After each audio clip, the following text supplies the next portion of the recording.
Hi everyone, this is chapter 61 of Pride and Prejudice, or chapter 19 of volume 3, or the final chapter of the novel. Happy for all her maternal feelings was the day on which Mrs. Bennet got rid of her two most deserving daughters. With what delighted pride she afterwards visited Mrs. Bingley and talked of Mrs. Darcy may be guessed. I wish I could say, for the sake of her family, that the accomplishment of her earnest desire in the establishment of so many of her children produced so happy an effect as to make her a sensible, amiable, well-informed woman for the rest of her life. Though perhaps it was lucky for her husband, who might not have relished domestic felicity in so unusual a form, that she was still occasionally nervous and invariably silly. So Jane officially marries Mr. Bingley, Elizabeth officially marries Mr. Darcy, Mrs. Bennet is thrilled, she's accomplished her goal of marrying off most of her daughters, check, check, she's gotten rid of her two most deserving daughters. Jane Austen inserts herself as a narrator a little bit more here than we see in other passages. She writes, "I wish I could say."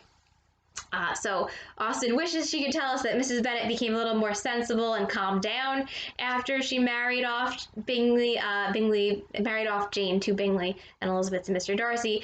But good thing for Mr. Bennet, she's still sometimes nervous and often silly. And if she weren't, Mr. Bennet may not be able to take such a strange form of happiness in making fun of his wife.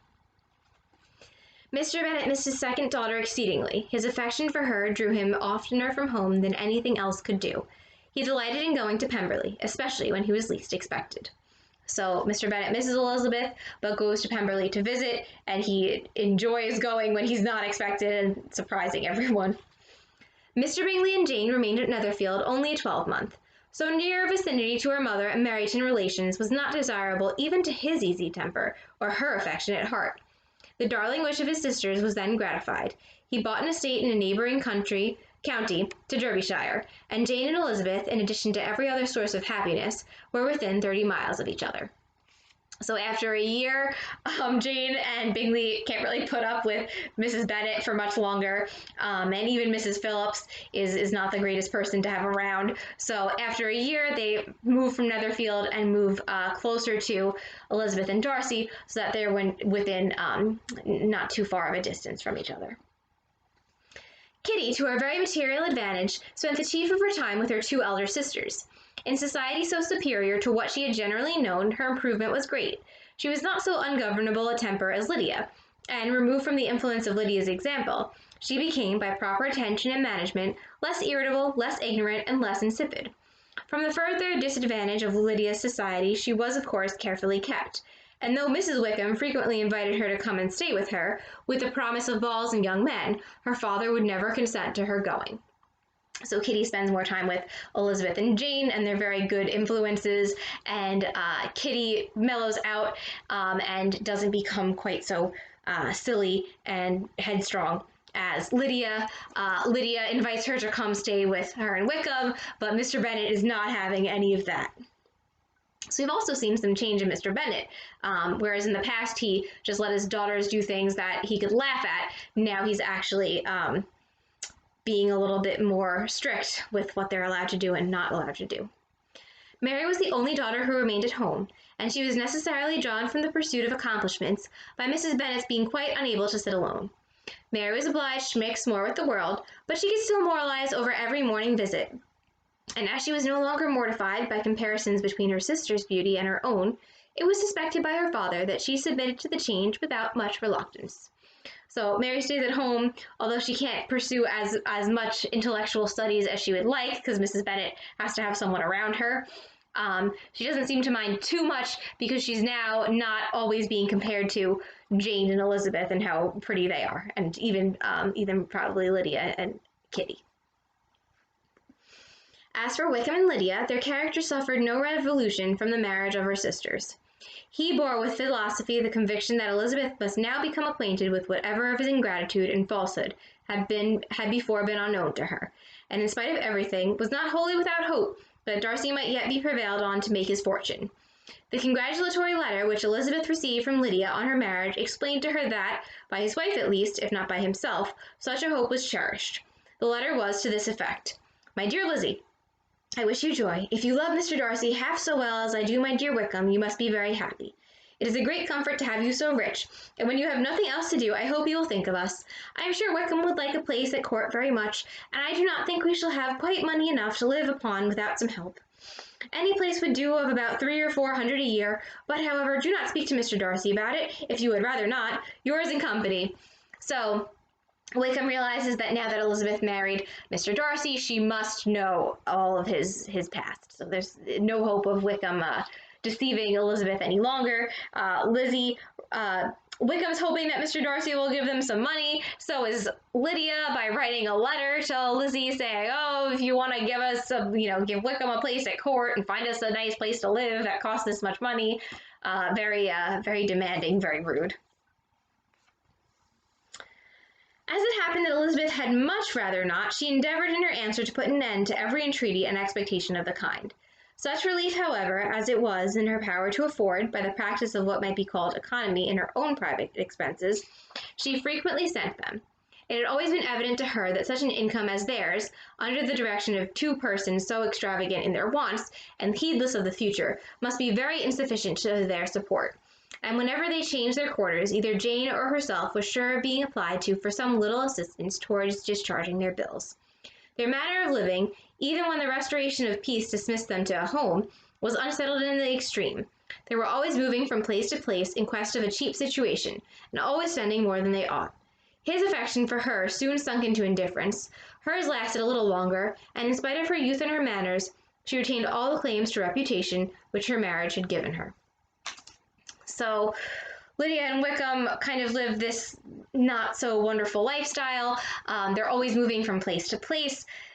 They're always asking for money. Elizabeth won't give them what they ask for in the letter, but Elizabeth does spend her money wisely and usually has something to send them.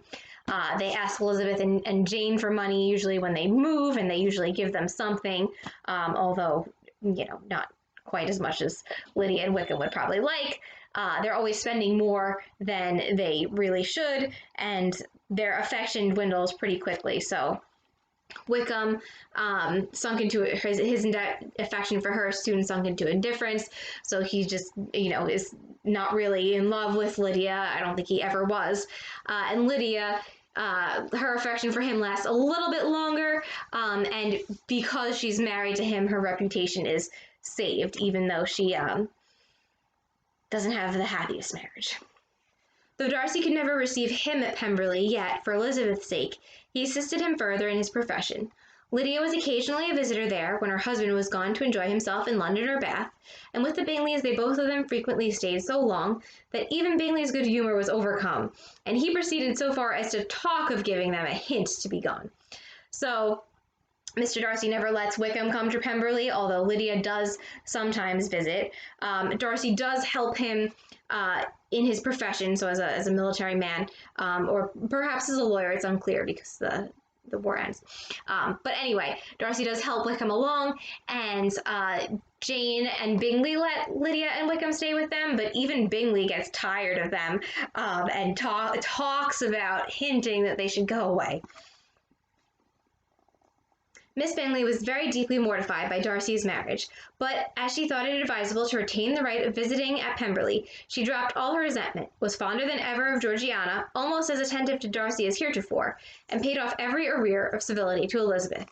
So Caroline Bingley is not happy that Mr. Darcy marries Elizabeth, but she still wants to visit at Pemberley, so she's still nice to Georgiana, and she pretends to not resent Elizabeth, and is still attentive to Mr. Darcy. Pemberley was now Georgiana's home, and the attachment of the sisters was exactly what Darcy had hoped to see. They were able to love each other even as well as they intended. So Elizabeth and Georgiana are very friendly with each other and get along well. Georgiana had the highest opinion in the world of Elizabeth, though at first she often listened with an astonishment bordering on alarm at her lively, sportive manner of talking to her brother. He, who had always inspired in herself a respect which almost overcame her affection, she now saw the object of open pleasantry. Her mind received knowledge which had never before fallen in her way. By Elizabeth's instruction, she began to comprehend that a woman may take liberties with her husband, which a brother will not always allow in a sister more than 10 years younger than himself. So Georgiana is at first shocked that Elizabeth kind of like pokes fun at Mr. Darcy, but then she realizes that it's in jest, of course, and comes to understand that you don't always have to be so serious with the person you marry. Lady Catherine was extremely indignant on the marriage of her nephew, and as she gave way to all the genuine frankness of her character in her reply to the letter which announced its arrangement, she sent him language so very abusive, especially of Elizabeth, that for some time all intercourse was at an end. So Lady Catherine writes back a furious letter to Mr. Darcy, says some awful things about Elizabeth, and for a while Mr. Darcy and Lady Catherine de Bourgh don't talk to each other.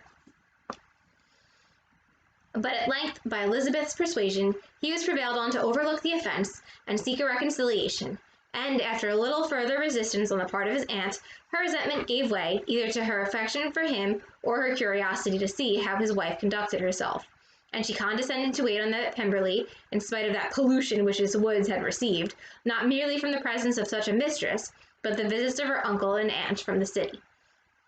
So eventually, with Elizabeth's persuasion, Mr. Darcy asks to be reconciled to Lady Catherine, and she gives in and agrees to be reconciled to him, either because she cares about Mr. Darcy or because she just wants to see how Elizabeth is doing at Pemberley, in spite of that pollution which his woods had received, which is a reference to when she tells Elizabeth that she can't marry Darcy because she's going to pollute the woods of Pemberley, but Lady Catherine goes to visit anyway. And also, Mr. and Mrs. Gardiner, Elizabeth's aunt and uncle from the city, are polluting Pemberley, at least in Lady Catherine de Bourgh's mind. But Lady Catherine de Bourgh still goes. With the Gardiners, they were always on the most intimate terms. Darcy as well as Elizabeth really loved them, and they were both ever sensible of the warmest gratitude towards the person who, by bringing her into Derbyshire, had been the means of uniting them. The end.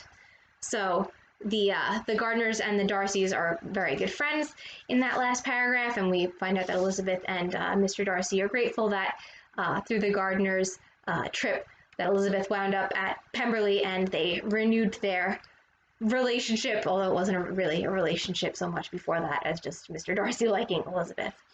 So it ends very happily. Our main couples, Jane and Bingley, and Darcy and Elizabeth, are united. Of course, there's some complications with their family members, but overall, it is a very happy ending. I hope you guys have enjoyed reading, watching, and listening as much as I have rereading this book.